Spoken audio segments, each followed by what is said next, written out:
Playfully echoing with the ringing voices of birds, the April sun stubbornly forced its rays through the heavy curtains adorned with blue flowers. Dust motes gilded by the sunlight drifted quietly before my eyes, as if suspended in the air. In this stuffy air, saturated with the scent of medicine and old age, inside the small, dimly lit room with a bed, a table, a nightstand, a wardrobe, and a couple of chairs.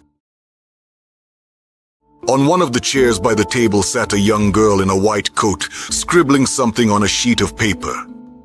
And on the second chair, right next to the bed with a nightstand cluttered with all sorts of pills and ampules, sat an elderly woman quietly, almost silently, shedding a tear. "Papa, Papa," she whispered softly, shaking her head and looking at the bed. At the bed where, under a thick, heavy blanket, lay a shriveled, toothless, and feeble old man. Groaning, growling, crying, and trying to bite with his toothless mouth, the old man made futile, repeated attempts again and again to untie the stubborn knot, a simple knot tightly and firmly tied on a handkerchief. "Dad, let me help you," the elderly woman pleaded softly with sorrow to the old man. But the old man, desperately resisting and using all his remaining strength, tried to untie that damned knot by himself. He cried, growled, and grabbed at that damned handkerchief with his toothless mouth, as if it were not a handkerchief, but a noose around his neck. "You see?" The woman turned to the girl in the white coat, carelessly wiping away a tear. "It's the same thing again."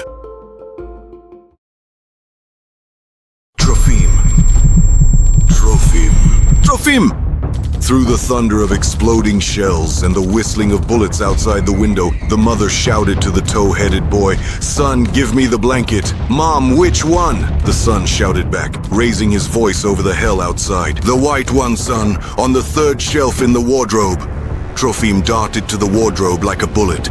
"Here, Mom," he said, handing the blanket to his mother, who was wrapping little Boriska in the old cradle. "And take the money, son," the mother remembered suddenly. "They're in the bundle behind my coat." Trofim darted to the wardrobe at the other end of the room again. Suddenly, an explosion of tremendous force knocked him off his feet. At that moment, Trofim felt as if someone had struck him on the head with a sledgehammer and slapped his ears so hard with their palms that he went deaf. His legs gave way, his head spun, and he fell. He fell right next to the wardrobe. It was strangely quiet in the room, unusually quiet and fresh, just like it used to be before the war, when his mother would throw all the windows wide open. Trofim cast an anxious glance toward where his mother was packing his younger brother, 5-month-old Borya, for the journey by the cradle. The terror that seized Trofim instantly brought the boy dusted with brick powder to his feet. Beneath a section of the house wall lay his bloodied mother, choking on her own blood. "Mama!" Trofim screamed piercingly and rushed to his mother. He shook her by the shoulders, tried to free her from the heavy slab of wall, and shouted to her, "Mama, get up!" But it was all in vain. His mother wheezed a little more, bled, and then fell silent. The light in her open eyes, staring at the ceiling, was quickly veiled by the shroud of death. And all around it remained just as quiet and fresh. Like an anxious acrophobe approaching the very edge of a cliff, Trofim cautiously and carefully took a few steps toward the cradle.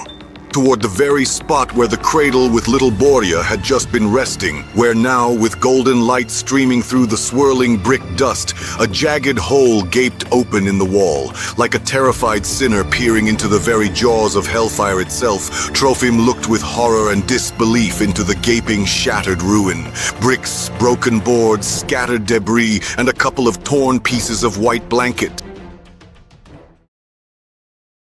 Inside, and something exploded. The explosion was no less powerful than the one that killed his mother and younger brother. His breath caught, his throat tightened, and his eyes felt like they would burst from the tears welling up inside.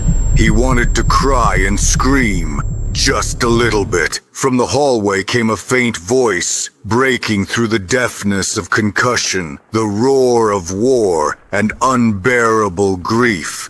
Just a little bit. Stumbling over the ruins of the wall and nearly falling, Trofim hurried toward the voice.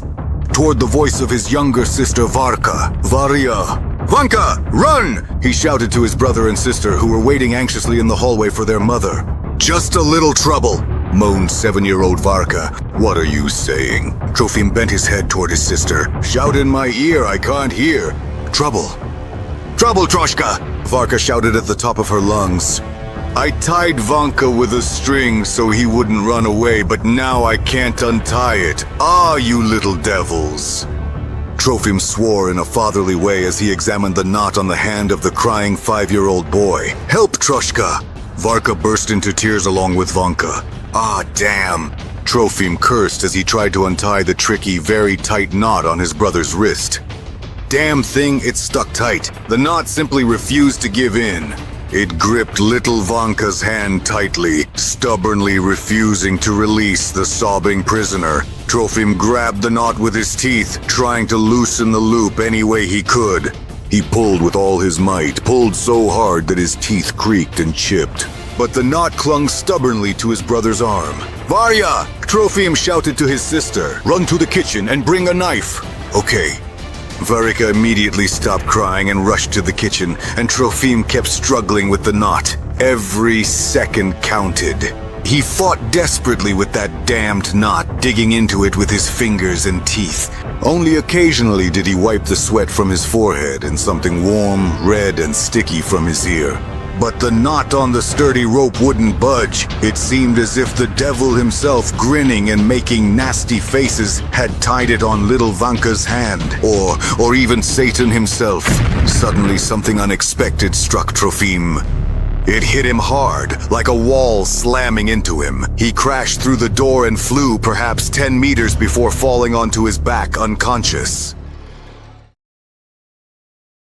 Trofim opened his eyes. The blue sky was veiled with billows of smoke from the fires of war. Spring sunshine, freshness, and silence. Nearby, as if in a thick fog, a tank sped by in complete silence. He sensed it by the vibrations in the ground, convulsing under the immense weight of the deadly machine. One soldier ran past, followed soon after by another. Something vile, warm, and sticky reddened his vision. Trofim wanted to wipe his eyes, but at that moment, someone with a strong, masculine hand grabbed him by the collar and dragged him toward the nearest shell crater. He was shouting something to Trofim, but Trofim couldn't hear him. Someone, smeared with mud and blood in a soiled tunic, was opening his mouth wide and dragging him, a fair-haired, bloodied boy, toward a deep hole in the ground. Trofim lifted his head to look at the house, at the place where not so long ago their small, cozy home had stood. The house with his father, an unknown hero who perished at the front with his mother, a quiet, caring woman who never had the chance to say her final goodbye to her son, choking on her own blood. The house with 2 little brothers and 1 sister. The house where his carefree childhood had passed and would remain forever. Blazing with raging flames and billowing with thick black smoke, his once carefree childhood was tragically lost in the ruins of the house, along with all his beloved family. Something vile, something warm and sticky was covering his eyes. Trofim struggled to raise his hand, trying to wipe away this staining filth. And in his hand, in his tightly clenched hand, he was still gripping the small, delicate hand of his little brother Ivanka, holding on with a desperate, protective strength, as if letting go was unthinkable in that moment. A small, delicate hand, torn off at the shoulder from the little body, a hand with a piece of rough, coarse rope tied around it, secured with a damn tight knot.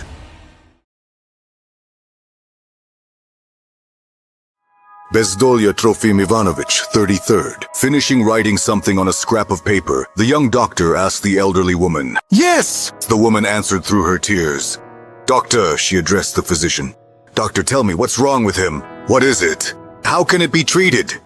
You see, drawing out her words meaningfully, the doctor got up from her chair and began searching for something in her bag.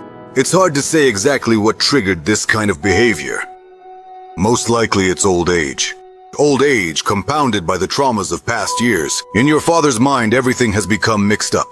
What happened just a minute ago is perceived as distant events that could easily be forgotten, and what happened a long time ago seems real to him now. These are the tricks of memory.